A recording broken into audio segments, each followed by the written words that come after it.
नमस्कार दोस्तों, स्वागत है आपका साइंस जर्नी में। सिनोली उत्खनन ने भारत में रहने वाले ब्राह्मणों तथा उनके दलालों की नींदें हराम कर रखी हैं। 31 मार्च 2018 ये वो दिन था जो ब्राह्मणवादियों पर काल बनकर आया। उनकी रातों की नींद उड़ा दिया, दिन का चैन उड़ा दिया। ऐसा लगा जैसे बेहद ही सर्द मौसम में ब्राह्मणवादियों को किसी ने 0 डिग्री सेंटीग्रेड के टेम्परेचर वाले पानी उड़ेल दी हो। दरअसल the genomic formation of south and central Asia नाम से जीव विज्ञान की सबसे चर्चित प्रिंटिंग सर्वर बायो आर्काइव पर डीएनए रिसर्च प्रकाशित हुई थी। इस रिसर्च में दुनिया भर के नामचीन 92 वैज्ञानिकों ने मिलकर यह रिपोर्ट तैयार की थी। इसमें 612 व्यक्तियों के प्राचीन डीएनए तथा आधुनिक समय के 1789 व्यक्तियों के जीन समूह व्यापी आंकड़ों से तुलना की गई थी। इस डीएनए रिपोर्ट से जो सामने आया वो इतना ज्यादा चौंकाने वाला था कि उस सदमे से ब्राह्मणवादी जिंदगी में कभी नहीं उबर पाएंगे। जो ब्राह्मणवादी दिन रात रामायण महाभारत की गाथा और वेदों की गाथा लाखों साल पुराने बताते आए हैं, हजारों साल पुराने बताते आए हैं, इन सब पर अचानक से विराम लग गया। इस रिपोर्ट ने यह जाहिर कर दिया कि ब्राह्मण विदेशी है, वो परजीवी है और झूठी गप गाथाएं परोस रहा है। चारों तरफ से आवाजें बुलंद होने लगी। इस डीएनए रिपोर्ट पर बहुत सारी पुस्तकें आई हैं। टोनी जेसेफ ने भी इसी डीएनए आधारित एक पुस्तक लिखी है जिसका नाम है अर्ली इंडियंस, और वो काफी प्रसिद्ध पुस्तक है। उसी के पेज 140 पे वो लिखते हैं, मैं हिंदी वर्जन सुना रहा हूँ। बहुत से अध्ययनों ने बार बार यह दर्शाया है कि निचली जातियों की तुलना में ऊंची जातियों में R1A की प्रधानता बहुत अधिक है और ब्राह्मणों में अनुसूचित जातियों तथा अनुसूचित जनजातियों की तुलना में लगभग दुगुनी है। इसीलिए जो हम देखते हैं कि वह एक विशिष्ट आनुवांशिक निशानी है जो इंडो यूरोपियन भाषा भाषी मुल्कों में प्रभावी है और जिसकी हिंदुस्तान में इंडो यूरोपियन भाषाओं की प्राचीनतम परत संस्कृत के पारंपरिक रखवालों के बीच असाधारण रूप से बुलंद मौजूदगी भी है। यानी इस रिपोर्ट में साफ साफ ये कहा जा रहा है कि जो भी संस्कृत ग्रंथ के रखवाले हैं यानी ब्राह्मण, उनमें जो यूरेशियन या फिर इंडो यूरोपियन भाषा क्षेत्र में जो डीएनए पाया जाता है वो डीएनए इनमें अत्यधिक मात्रा में है, लगभग डबल मात्रा में पाया गया है। और ऐसा डीएनए यूरेशियन क्षेत्रों में पाया गया है और इसकी डेट भी बताई गई आज से 2000 साल के करीब की, यानी कि ब्राह्मण विदेशी है। तो फिर उसके सारे के सारे संस्कृत ग्रंथ की जो कपोड़बाजी है कि ये पुराने हैं वो पुराने हैं, वो सारी की सारी धरी रह जाती है। अब आप समझ सकते हैं कि ब्राह्मणवादी जो कि भारत के सभी उच्च पदों पर बने हुए हैं, ASI में भी उनका ही कब्जा है। तो जब इन लोगों ने मिलकर सीक्रेट्स ऑफ सिनोली बनाई है तो किस कदर खुद विदेशी साबित हो रहे हैं, इसी बात को दबाने के लिए ये जो भी यहाँ के मूल निवासियों का, यहाँ के बहुजन वर्ग SC ST OBC के जो भी सबूत मिल रहे हैं उत्खनन को, उस पे जबरदस्ती अपने धार्मिक ग्रंथों को घुसेड़ रहे हैं। अगर आपने सीक्रेट ऑफ सिनोली रिव्यू का फर्स्ट पार्ट नहीं देखा है और SJ लाइव 9 नहीं देखा है, जो कि रेशनल वर्ल्ड पे मैंने यह वीडियो लाइव आकर दिया था, तो आप उसे जरूर देख लीजिएगा। दोनों वीडियो की लिंक मैंने पिन कमेंट में भी दे दिया है और डिस्क्रिप्शन में भी। उसे देखने के बाद आप समझ जाएंगे कि जिस वेद से ये सिनोली में मिले कब्रों की तुलना कर रहे थे, उन वेदों में ऐसा कुछ लिखा ही नहीं है। और मैंने एक वेद नहीं 5-5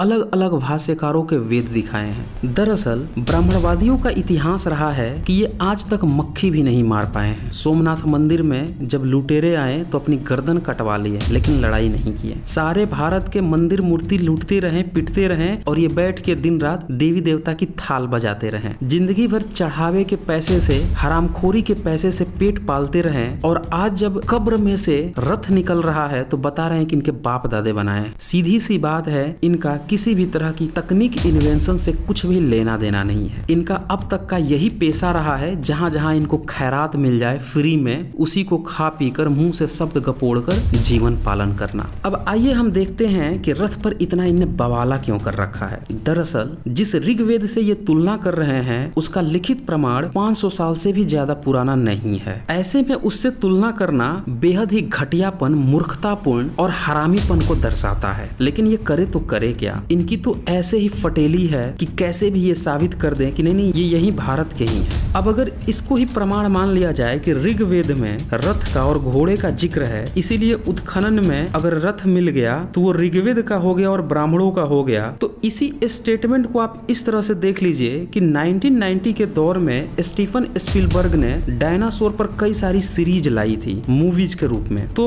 स्टीफन स्पीलबर्ग के नाती पोते बच्चे ये दावा करने लगे कि नहीं, लाखों साल पहले डायनासोर का जिक्र हमारे दादाजी ने किया है, इसीलिए डायनासोर पर हमारा ही हक है। तो ये दावा आपको कैसा लगेगा? एक दूसरा उदाहरण ले लीजिए। मान लीजिए किसी अफ्रीकन देश में कई हजार साल पुराने मकड़ियों के अवशेष मिले और स्पाइडरमैन कॉमिक्स के जो लेखक हैं उनके वंशज ये दावा करने लगे कि नहीं स्पाइडरमैन में मकड़ियों का जिक्र है, इसीलिए इस उत्खनन में जो मकड़ी का अवशेष मिला है वो हमारे हैं और हमारी सभ्यता से जुड़े हुए हैं। तो ये दावा कैसा लगेगा? यानी कि सीधी सी बात है कि किसी किताब में किसी का जिक्र आ जाना, किसी का लिखा जाना और वैसी ही चीजें पूरी दुनिया में अगर पाई जा रही हो तो फिर उसे बड़े ध्यान से जांचना परखना होता है कि ये इससे ही रिलेटेड है या किससे रिलेटेड। अब ऋग्वेद का लिखित प्रमाण 550 साल से ज्यादा पुराना नहीं है, बहुत ज्यादा हम 1000 वर्ष भी मान लें, उससे पुराना नहीं मिला है हमें ऋग्वेद नाम का कोई किताब। लेकिन उससे पुराने हमें बौद्धों की बहुत सारी किताबें मिली हैं और उनमें भी रथ और घोड़ों का जिक्र है। यहाँ तक कि उत्खनन में घोड़े और रथों से बने हुए कलाकृतियां भी मिली हैं बौद्ध स्तूपों पे। तो फिर अगर वो दावा करें कि वो रथ उनका है तो उनका दावा तो और ज्यादा पुख्ता हो जाएगा। तो चूंकि भारत में बौद्धों की संख्या कम है,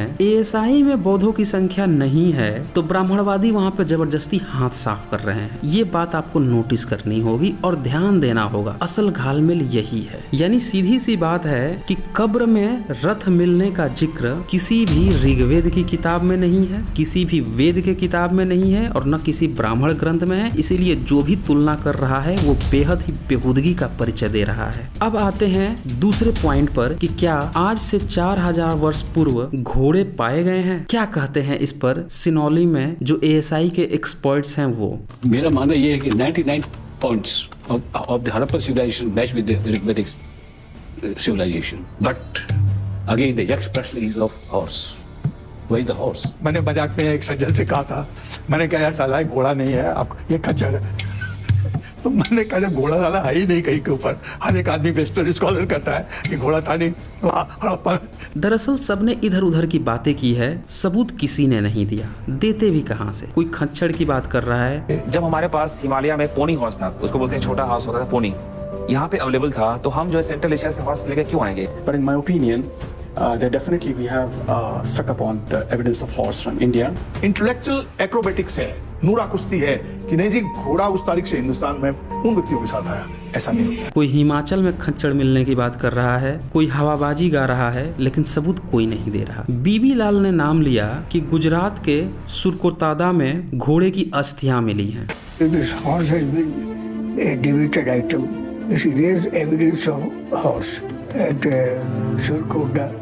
We have got bones of the horse. ये वही बीबी लाल हैं जिन्होंने आज से 2900 साल पहले महाभारत होने का दावा किया था और जो पूर्व जनपद थे मौर्य काल से पहले, उन्हीं की आपसी लड़ाई को महाभारत करार दे दिया। याद रखिएगा 5000 साल वर्ष पूर्व नहीं, 2900 ईयर्स पूर्व। और ये वही शख्स हैं जो जबरदस्ती हड़प्पा को वैदिक आर्य साबित करने की बात करते रहते हैं। इनने तो ऑफिशियल स्टेटमेंट दे डाला था जब रथ नहीं मिले थे हड़प्पा में, तब इनने ये कहा था इस देश की गर्म और नर्म जलवायु के लकड़ी का रथ या लकड़ी की बनी किसी भी चीज का मिलना मुश्किल है। कालीबंगा में मुझे लकड़ी की बनी कोई चीज नहीं मिली सिवाय अनाज के एक दाने के, लेकिन अब चूंकि चैरियट मिल चुका है, कब्र में मिल चुका है, सिनौली में मिला है, तो अब ये पूरा एड़ी चोटी लगा दिए हैं कि घोड़े का भी प्रेजेंस साबित कर दे। दरअसल ये इनकी जिद भरी ही है, बुढ़ापे की जिद है और ब्राह्मणवादियों की तो आप जानते ही हैं। अब आइए मैं आपको प्रमाण दिखाता हूँ कि हड़प्पा में घोड़े के प्रमाण पर पूरी दुनिया की जो रिसर्च हुई है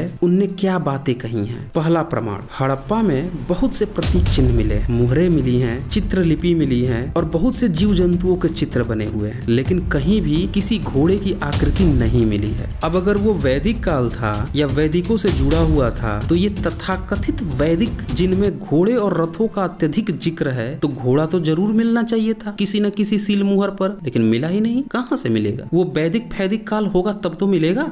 दूसरा प्रमाण, जिस तथाकथित गपोड़ गाथा वैदिक को हड़प्पा में घुसाने की कोशिश की जा रही है, इस तथाकथित फर्जी ऋग्वेद के रथ और घोड़े के नाम पर, उसमें हाथियों और बाघों का भी जिक्र नहीं है, जबकि ये मुहरों पर, सीलों पर और हड़प्पन्स में ये काफी कॉमन जीव जंतु थे, जबकि हड़प्पन्स में घोड़े की कोई बात ही नहीं है। थर्ड प्रमाण, दरअसल जिस गुजरात के सुरकोतादा में ईसा पूर्व 2100 से लेकर 1700, जिसमें 2100 BC से लेकर 1700 BC के बीच में घोड़े का प्रमाण बताया जा रहा है, उसकी जांच सेंडर बोकोनोई द्वारा किया गया था। एक्चुअली उनका एक्चुअल स्टेटमेंट कभी आपको बताया ही नहीं गया। अगर उनका एक्चुअल स्टेटमेंट आप देखें तो आप पूरा का पूरा दूध का दूध और पानी का पानी कर लेंगे खुद ही।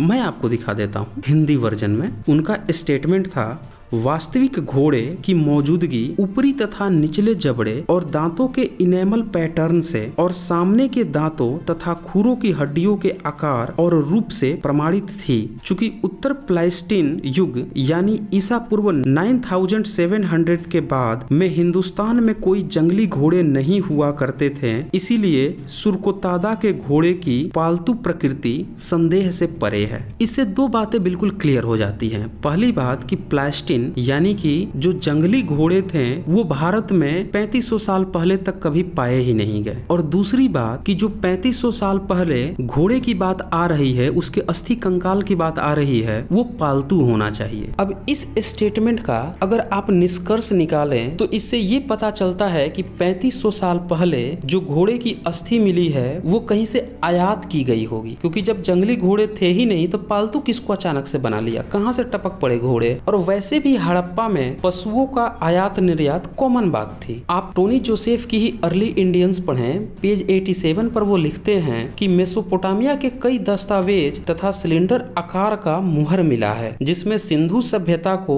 मेलुहा कहा गया है, और मेलुहा से हाथियों, गैंडों और मोरों के मेसोपोटामिया पहुंचने के भी प्रमाण मिलते हैं। और यह मामला पशु पंछियों तक ही सीमित नहीं था। यही नहीं, लेखक तथा यूनिवर्सिटी ऑफ हेलिस्की के दक्षिण एशियाई अध्ययन विभाग के इमेरिटम प्रोफेसर आस्को परपोला भी लिखते हैं कि इस बात का विश्वसनीय ढंग से संकेत किया गया है कि हड़प्पा के लोग कुछ भैंसों को जहाज पर लादकर सिंधु घाटी से लाए थे। सरगोन अभिमान से कहता है कि ये जहाज सुदूर मेलुहा से उसकी नई राजधानी अक्कद आए थे, यानी हड़प्पा में पशु पंछियों का व्यापार होता आया था। ऐसे में अगर घोड़े आयात करके भारत भी लाए गए हों तो इसमें कोई अचरज की बात नहीं होनी चाहिए। सबसे खास बात तो ये है, जिस अस्थि कंकाल को घोड़े होने का दावा किया जा रहा है वो उसके पहले भी नहीं मिलता और उसके बाद भी काफी लंबे समय तक घोड़े का कोई अस्थि कंकाल नहीं मिलता। तो ये बात पुख्ता हो जाती है कि उस बीच में अगर वो घोड़े का ही अस्थि है तो आयात किया गया होगा।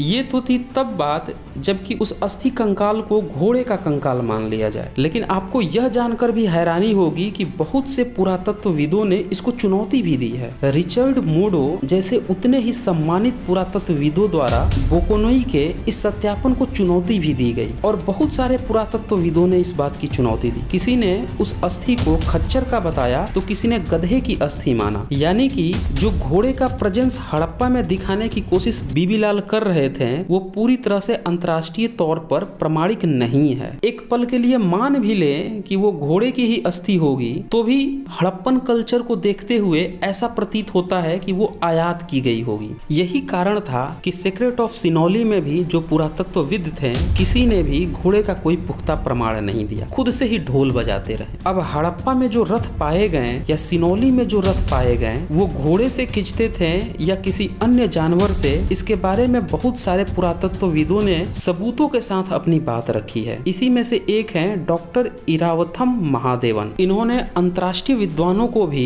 हड़प्पा चित्रलिपि को समझने में मदद की है। हालांकि अभी तक उसे पढ़ा नहीं जा सका है, लेकिन ये अंतर्राष्ट्रीय ख्याति प्राप्त पुरातत्वविद हैं। इनका स्टेटमेंट सुने। सिंधु की मुहरों में बहुत से जानवरों के चित्र हैं, लेकिन घोड़े का कोई चित्र नहीं है। घोड़े और आरों से युक्त पहियों वाले रथ आर्य भाषा भाषी समाजों के पारिभाषिक लक्षण थे। सिंधु बस्ती के सबसे दक्षिणी हिस्से में पश्चिमी डेक्कन के दैमाबाद में पाए गए कांसे के रथ में ठोस पहिए हैं और उसे उभरी हुई कुबड़ वाले बैल खींच रहे हैं, न कि घोड़े। यानी ये बता रहे हैं कि जो ठोस पहिया वाला रथ है उसको कुबड़ वाले बैल खींच रहे हैं। ऐसा भी प्रमाण मिला है दैमाबाद में, और वो हड़प्पन काल का ही है। और सिनौली में भी जो रथ मिला है उसके भी पहिए ठोस हैं। तो ये स्टेटमेंट बहुत सारे प्रश्नों पर विराम भी लगा देता है। यहाँ पर यह भी जानना रोचक है कि शाही परिवार का जो प्रधान कब्र है उसमें 2 चैरियट मिले हैं और एक दूसरे कब्र में सिर्फ 1 चैरियट मिला है। और कई सारी ऐसी सभ्यताएं थी जैसे मेसोपोटामिया की सभ्यता, वहां भी ऐसा पाया गया कि अपने मालिकों के साथ लोग उनकी गाड़ियों को भी दफना देते थे, उनके साथ खाने पीने की चीजों को भी दफना देते थे और आभूषण दफना देते थे। कई बार तो नौकर चाकर भी मारकर दफना देते थे। ऐसा मिस्र के पिरामिडों में भी पाया गया है। तो यहाँ से ये बात तो पूरी साफ हो जाती है कि जिस रथ को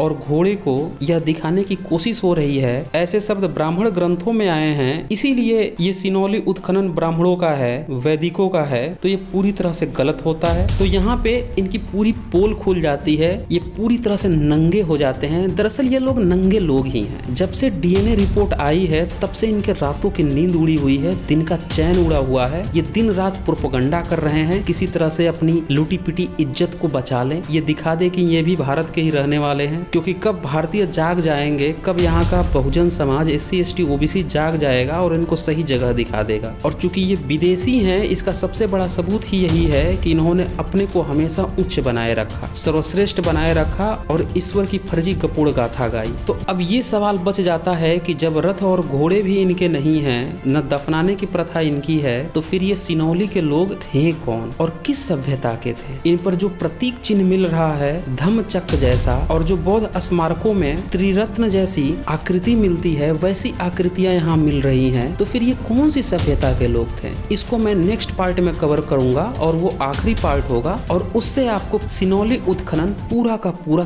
क्लियर हो जाएगा, उसकी पूरी पिक्चर क्लियर हो जाएगी कि वास्तव में ये कौन से लोग थे। तो आज बस इतना ही। धन्यवाद।